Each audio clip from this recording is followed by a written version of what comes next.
آج ہم قرآن مجید کی ایک بہت ہی پیاری اور جامع سورت العلیٰ کے معنی کو سمجھنے کی کوشش کریں گے۔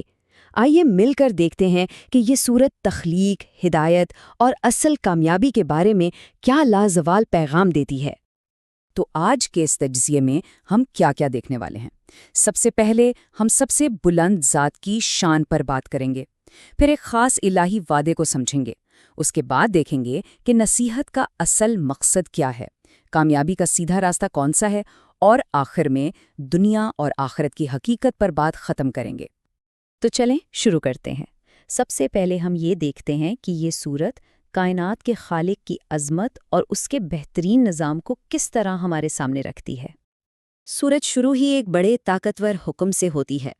اپنے سب سے بلند رب کے نام کی تسبیح کرو، یعنی اس ذات کی پاکی بیان کرو جس نے نہ صرف ہر چیز کو بنایا بلکہ اسے ایک بہترین انداز اور توازن کے ساتھ سنوارا۔ یہاں خالق کے کاموں کی گہرائی دیکھیں، ہر چیز کو صرف بنایا نہیں گیا بلکہ اسے ایک بہترین توازن دیا گیا ہے۔ پھر ہر مخلوق کے لیے ایک راستہ طے کیا گیا اور اس راستے پر چلنے کی رہنمائی بھی کی گئی۔ ذرا اس مثال پر غور کریں، وہی اللہ ہے جو ہرا بھرا چارہ اگاتا ہے اور وقت آنے پر اسی کو کالا سوکھا بھوسا بنا دیتا ہے۔ یہ جو زندگی اور فنا کا چکر ہے نا، یہ اس کے عظیم منصوبے کی ایک چھوٹی سی جھلک ہے۔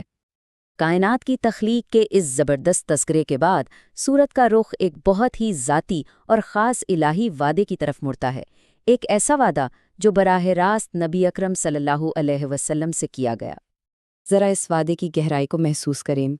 یہ اللہ کی طرف سے براہ راست گارنٹی ہے کہ وہ خود اپنے نبی صلی اللہ علیہ وسلم کو پڑھائیں گے اور وہ اسے نہیں بھولیں گے۔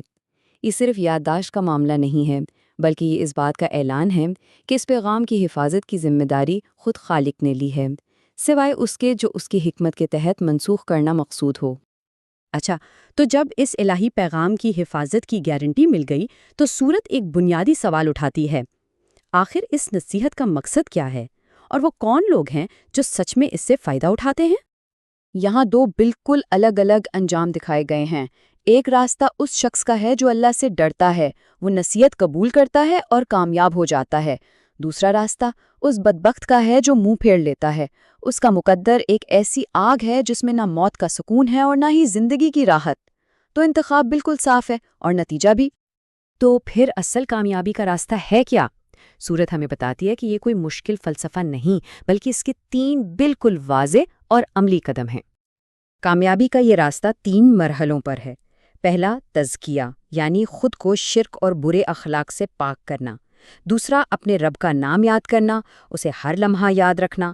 اور تیسرا، اس یاد کو نماز کی عملی شکل دینا۔ یہ آپ دیکھیں اندرونی پاکیزگی اور ظاہری عمل کا ایک کتنا خوبصورت امتزاج ہے۔ اور اب ہم پہنچتے ہیں سورت کے کلائمیکس پر، وہ بنیادی انتخاب جو ہر انسان کی زندگی کا مرکز ہے۔ کیا ترجیح اس عارضی دنیا کو دی جائے یا اس ہمیشہ رہنے والی زندگی کو جو آگے آنے والی ہے؟